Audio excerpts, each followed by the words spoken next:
Hello, Merry Christmas. I wanted to bring you this little devotional as we close out the Advent season in 2025. I love to study biographies. I love to see how God works in people's lives.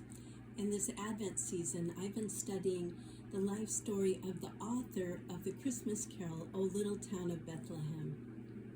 The lyrics are from a poem written in 1866 by a young minister named Phillips Brooks.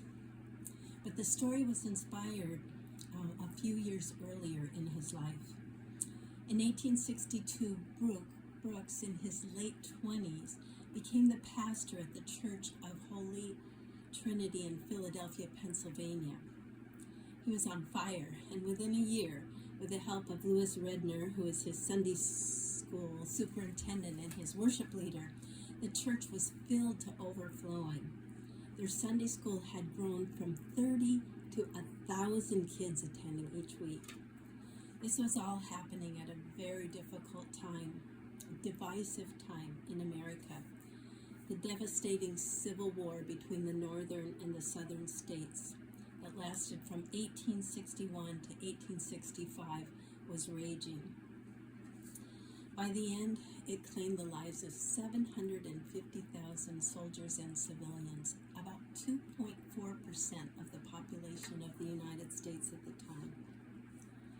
Brooks shared his President Lincoln's abolitionist conviction. It was a brave stance for a preacher, even in a northern city like Philadelphia. With his church being only about 100 miles from Gettysburg, Pennsylvania, which was one of the bloodiest battlefields during the war, Brooks was inescapably drawn in. So, along with his church duties, he poured himself out as an unofficial chaplain, ministering to the Union troops, including the newly formed regiments of formerly enslaved soldiers. He spent countless hours at the bedside of the wounded and dying in the massive military hospitals of Philadelphia.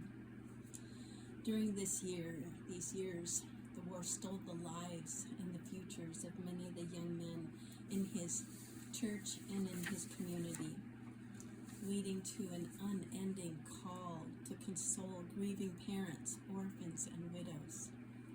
All the while, the trauma was taking its toll as Brooks absorbed the collective grief of his generation. In early 1865, Lincoln was re-elected and gave his second inaugural speech on March 4th.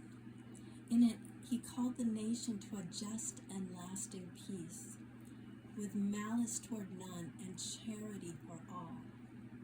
On April 9th, the South surrendered, and technically the war was over.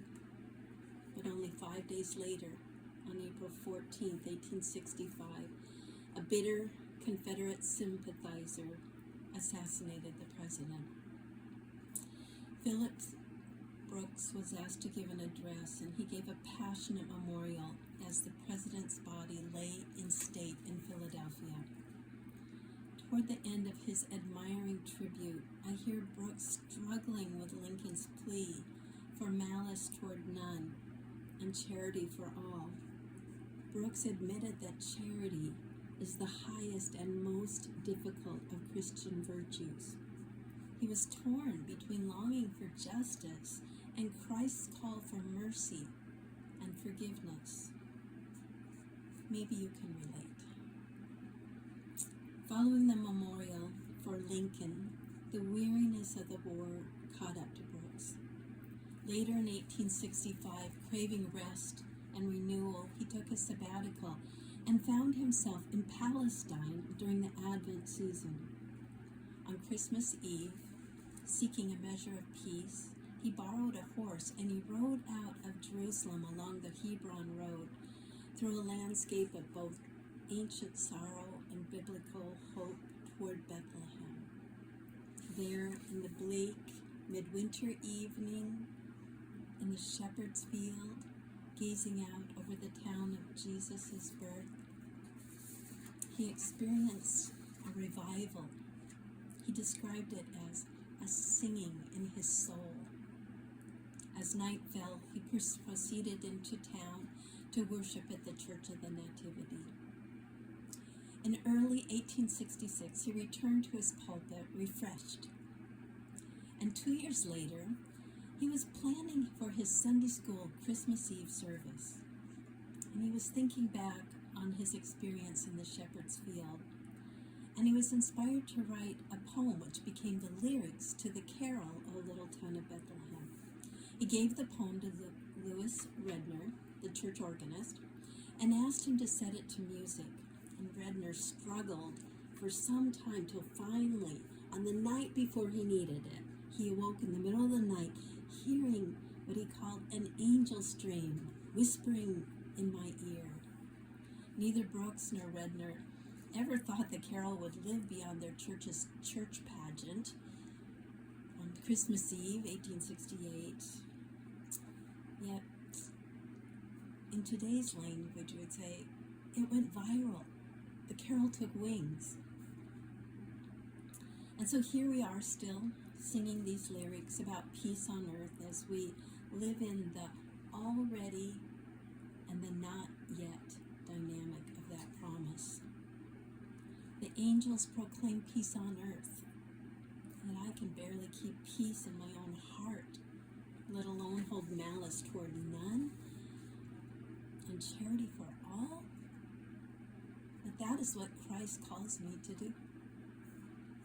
When we struggle with darkness in our own hearts or out in the world around us, we can be heartened by the angel's proclamation that despite our feelings, God holds no malice toward us, but only gracious, unmerited favor, as it says in Luke 2. For God commendeth his love toward us in that while we were yet sinners, Christ died for us. As travelers together on the Hebron road, we are seeking the everlasting light. Phillips Brooks reminds us that the hopes and fears of all the years are met in the light of the world.